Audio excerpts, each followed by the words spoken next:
मैं एक बीमार आदमी हूँ। मैं एक गुस्सैल आदमी हूँ। मैं एक बदसूरत आदमी हूँ। मुझे लगता है मेरा लीवर खराब हो गया है, लेकिन सच कहूँ तो मुझे पता ही नहीं कि मुझे क्या बीमारी है। मैं कभी डॉक्टरों के पास नहीं गया, न ही जाने का इरादा है। हालांकि मुझे डॉक्टरों और दवाइयों की इज्जत है, मैं बहुत अंधविश्वासी हूँ। इतना पढ़ा लिखा होने के बावजूद भी फिर भी मैं डॉक्टर के पास नहीं जाऊंगा, बस जिद। तुम ये नहीं समझ पाओगे, लेकिन मैं समझता हूँ। मैं जानता हूँ कि डॉक्टर के पास न जाने से उन्हें कोई फर्क नहीं पड़ेगा।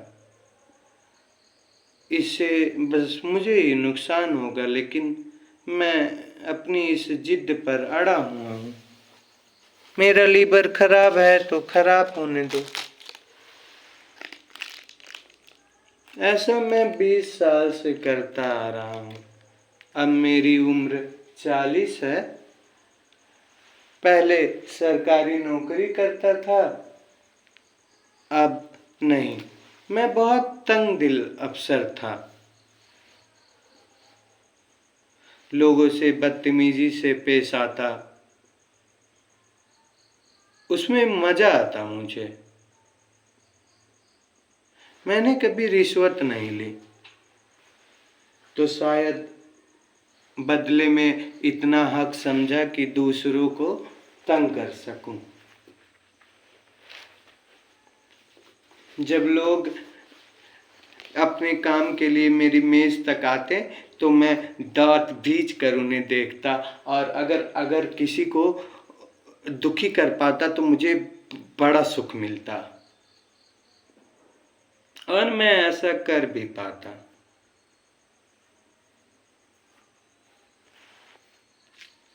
ज्यादातर लोग डरपोक होते हैं। आखिर में वे फरियादी थे, लेकिन एक अफसर ऐसा था जिसे मैं सहन नहीं कर सकता था। वह कभी झुकता नहीं था और अपनी तलवार को जोर जोर से बजाता था। मैंने उससे 1.25 साल लड़ाई की, सिर्फ इस तलवार के कारण। आखिर में मैं जीत गया। वह तलवार बजाना छोड़ चुका था। लेकिन यह सब बात तब की है जब मैं जवान था।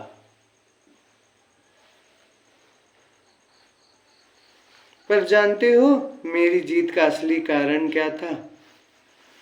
असली दर्द ये था कि मैं जानता था कि मैं असल में गुस्सैल इंसान नहीं हूँ। मैं बस यूं ही लोगों को डराकर मजे लेता था। मैं चाहूँ तो गुस्से से पागल हो सकता था, लेकिन अगर मुझे कोई गुड़िया खेलने को दे दे या मीठी चाय पिला दे तो शायद मैं पिघल जाऊं। बाद में मैं खुद पर गुस्सा करता, रातों को शर्म से जागता रहता, लेकिन करता यही।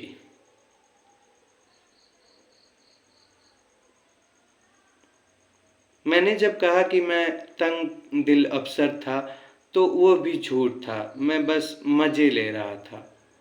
सच में मैं कभी क्रूर बन ही नहीं सका।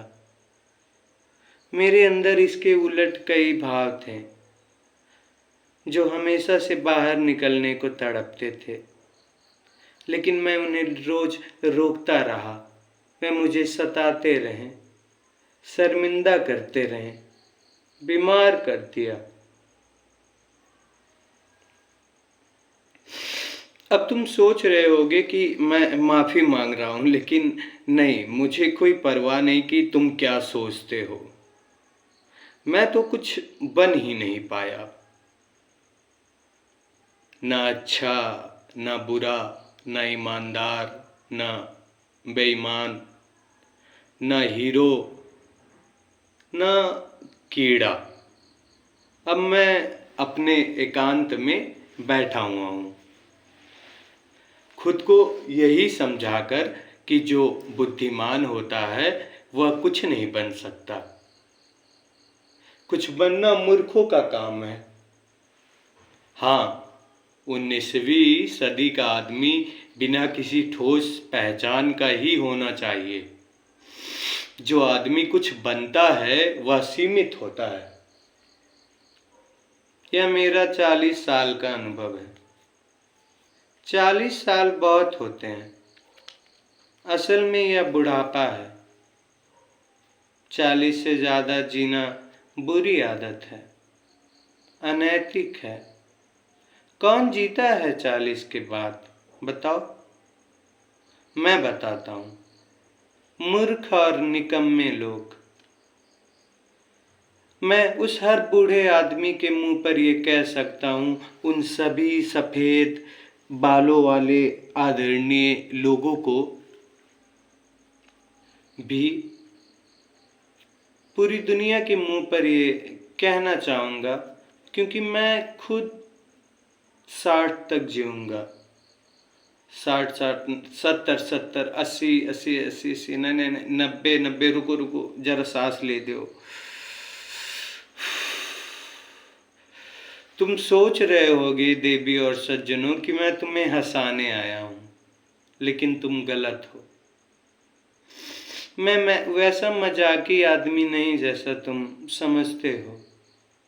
लेकिन हाँ, तुम्हें मेरी बातें बेमतलबी लग रही होंगी, और मैं जानता हूं कि तुम झुझला रहे हो। इसीलिए तुम पूछना चाहते हो कि मैं कौन हूं।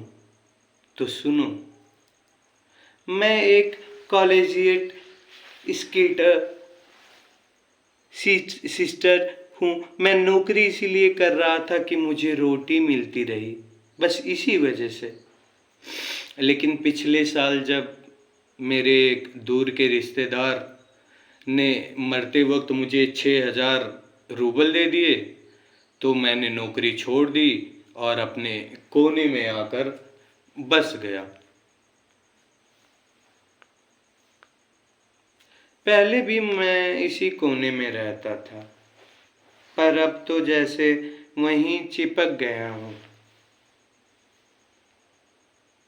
मेरी कोठरी शहर के कोनों में है, गंदी, छोटी, बेजान। मेरी नौकरानी एक बूढ़ी गांव की औरत है, मूर्खता के कारण चिड़चिड़ी और हमेशा उससे बदबू आती रहती है।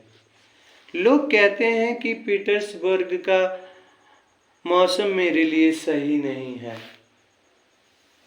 और मेरे जैसे मामूली हैसियत के लिए यहाँ रहना महंगा हो सकता है। मुझे ये सब सलाह देने वाले समझदार और अनुभवी लोग समझते हैं कि मुझसे ज़्यादा जानते हैं, लेकिन मैं जानता हूँ कि वे सब गलत हैं। फिर भी मैं यहीं पीटर्सबर्ग में रहूँगा, कहीं नहीं जाऊँगा। लेकिन क्यों? क्यों कोई फर्क नहीं पड़ता मैं जाता हूँ या नहीं। अब बताओ, एक शरीफ आदमी किस विषय पर सबसे ज़्यादा दिल लगाकर बात करता है? अपने बारे में। तो ठीक है, मैं अपने बारे में ही बोलूँगा। अब मैं तुम्हें बताना चाहता हूँ देवी और सज्जनों, चाहे तुम्हें सुनने की इच्छा हो या ना हो, कि मैं एक कीड़ा भी क्यों नहीं बन सका। मैं ये गंभीरता से कह रहा हूँ, सीरियस हूँ। मैंने कई बार कोशिश की कि मैं एक साधारण कीड़े की तरह जी लूं, लेकिन मैं उतना भी नहीं कर पाया।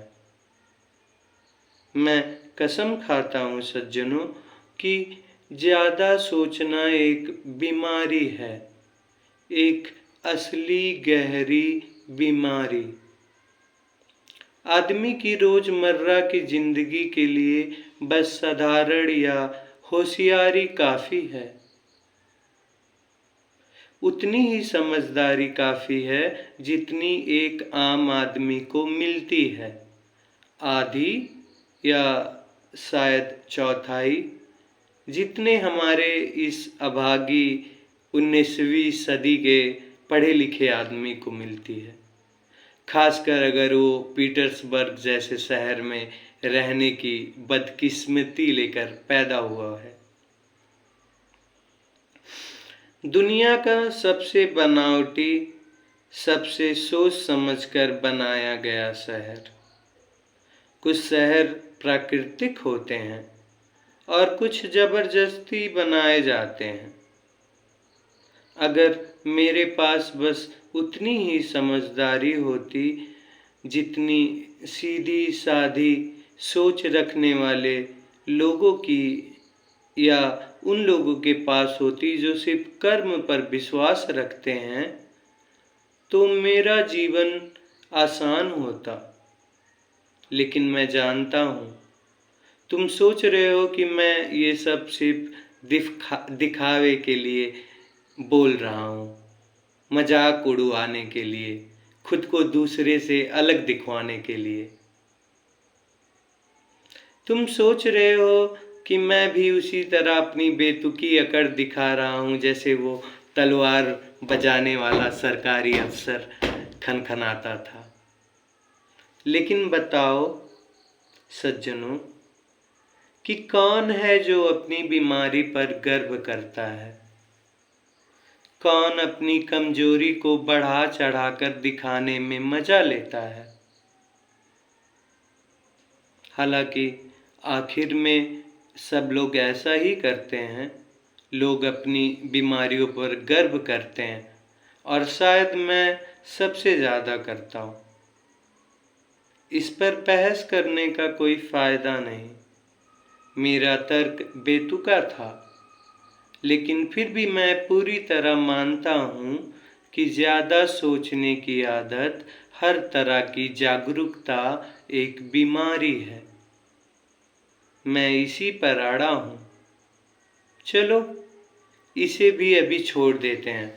मुझे बताओ ऐसा क्यों होता है कि ठीक उसी समय जब मैं सबसे ज़्यादा संवेदनशील होता हूँ, जब मैं सबसे ज़्यादा गहराई से सुंदरता और अच्छाई को महसूस कर सकता हूँ, ठीक तभी जैसे कोई साजिश हो। मैं केवल बुरा महसूस करता नहीं हूँ, बल्कि घिनौने काम भी कर बैठता हूँ।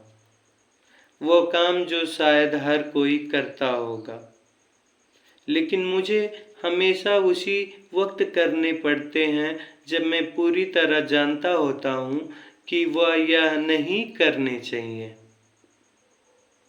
जितना ज़्यादा मैं अच्छाई को समझता हूँ, उतना ही मैं अपने कीचड़ में धंसता चला जाता हूँ, और जितना डूबता हूँ उतना ही डूबने के लिए तैयार हो जाता हूँ। लेकिन असली बात यह है कि यह सब मेरे लिए कोई इत्तेफाक नहीं है। ऐसा लगता था जैसे मेरी सबसे स्वाभाविक अवस्था ही यही है। कोई बीमारी, कोई विकृति नहीं, बल्कि यही मेरा असली रूप था। यहाँ तक कि धीरे धीरे मेरे अंदर इस सब से लड़ने की इच्छा खत्म हो गई थी। मैं लगभग मानने लगा, शायद सच में मानने लगा, यही मेरी असली प्रकृति है। लेकिन शुरू में जब वह सब शुरू हुआ तो मैंने कितनी तकलीफें सही। मैं सोचता था दूसरे लोग ऐसे नहीं होते। मैंने हमेशा इस सच्चाई को अपने अंदर छुपा कर रखा। मुझे शर्म आती थी, शायद अभी भी आती है। रात को जब मैं अपने गंदे से कोने में लौटता, पीटर्सबर्ग की सड़ी गली हवा में, तो मुझे साफ एहसास होता कि मैंने फिर कोई घिनौना काम कर दिया है। जो हो चुका उसे मिटाया नहीं जा सकता। अंदर ही अंदर खुद को कोसता रहा, अपने आप को चीरता रहा, अपने जलन और अपने शर्म और अपने कड़वाहट को एक अजीब सी मीठी पीड़ा में जब तक वो नहीं बदल जाती, आखिर में सीधे आनंद में, हाँ आनंद, आनंद में मैं इस पर अड़ा हूं। मैं इसीलिए बता रहा हूं क्योंकि मैं जानना चाहता हूं क्या और लोग ऐसा महसूस करते हैं। मैं समझाऊं यह आनंद, अपने ही पतन को बहुत गहराई से महसूस करने का आनंद। उस एहसास से आता था कि मैं अपनी आखिरी हद तक गिर चुका था। ये भयानक था, लेकिन यही होना था।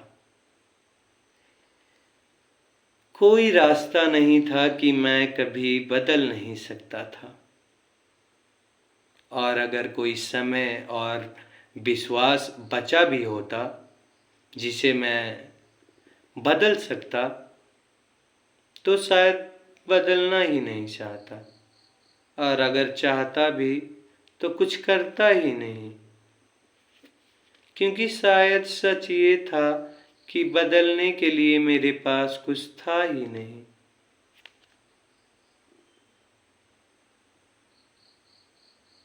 और सबसे बुरी बात, असली जड़ यही थी कि यह सब कुछ एक अति जागरूक दिमाग के बुनियादी नियमों के अनुसार था, और उन नियमों से पैदा होने वाली जड़ता, मूर्खता की वजह से इंसान ना तो बदल सकता था, ना कुछ कर सकता था। इसका सीधा मतलब यह निकला कि अगर कोई कमीना है तो वो इसके लिए दोषी नहीं है, लेकिन जब वो समझ जाए कि वो वाकई कमीना है तो ये एहसास उसे कोई दिलासा नहीं देगा। मगर छोड़ो, मैं बहुत बकवास कर चुका। लेकिन समझाया क्या? इस अजीब से आनंद को कैसे समझाऊं? लेकिन मैं समझाऊं, मैं इसकी तह तक जाऊंगा। यही वजह है कि मैंने ये कहना शुरू किया। मैं उदाहरण के लिए अपनी इज्जत को लेकर बहुत संवेदनशील हूँ। मैं उतना ही संदेही और जल्दी आहत हो जाने वाला हूँ जितना कोई कुबड़ या बौना आदमी। कसम से कभी कभी मेरे मन में ये भी आया कि अगर कोई मुझे थप्पड़ मार देता तो शायद मुझे सच में खुशी होती। मैं गंभीरता से कह रहा हूँ। शायद मैं उसमें भी एक अजीब तरह का आनंद खोज लेता, निराशा का आनंद। और सज्जनों, निराशा में सबसे गहरे आनंद छिपे होते हैं, खासकर इंसान को अपनी बेबसी का तीखा एहसास जब होता है। जब कोई थप्पड़ मारता तो वो एहसास कि मैं पूरी तरह मिट्टी में मिल गया हूँ मुझे पूरी तरह निगल जाता। और सबसे बड़ा विडंबना ये था कि किसी भी तरह सोच लो, आखिर हर बार ही मैं सबसे ज्यादा दोषी होता। सबसे अपमानजनक बात ये थी कि मेरी कोई गलती ना होने के बावजूद मैं दोषी था, जैसे प्रकृति के नियमों की वजह से। पहली बात, मैं दोषी था क्योंकि मैं अपने आसपास के लोगों से ज्यादा चतुर था। हमेशा खुद को दूसरे से ज्यादा चतुर मानता आया हूँ, और कभी कभी यकीन मानो मुझे इस बात पर शर्म आती थी। मैं पूरी जिंदगी अपनी नजरों को फेरता रहा, कभी भी लोगों की आंखों में आंखें डालकर नहीं देख सका। दूसरी बात, अगर मेरे अंदर महानता भी होती तो वो मेरे लिए और ज्यादा पीड़ा का कारण बन जाती, क्योंकि वो व्यर्थ जाती। मैं कभी भी कोई महान काम नहीं कर सकता था, न माफ कर सकता था, क्योंकि क्योंकि जिसने मुझे थप्पड़ मारा था वह शायद प्राकृतिक नियमों के अनुसार ऐसा कर रहा था, और प्राकृतिक के नियमों को कोई माफ नहीं कर सकता, न भूल सकता था, क्योंकि भले ही यह प्रकृति के कारण हुआ हो, लेकिन अपमान तो अपमान ही होता है। और आखिर में अगर मैंने माफ करने के बजाय बदला लेने की सोची भी होती तो भी मैं किसी से बदला ले नहीं सकता, क्योंकि मैं कभी भी किसी भी चीज पर फैसला नहीं कर सकता था, भले ही मैं उसे करने में सक्षम होता था। पर क्यों मैं फैसला क्यों नहीं कर पाता, यही बताने के लिए अब मैं कुछ और शब्द कहूँगा, लेकिन दूसरे पार्ट में।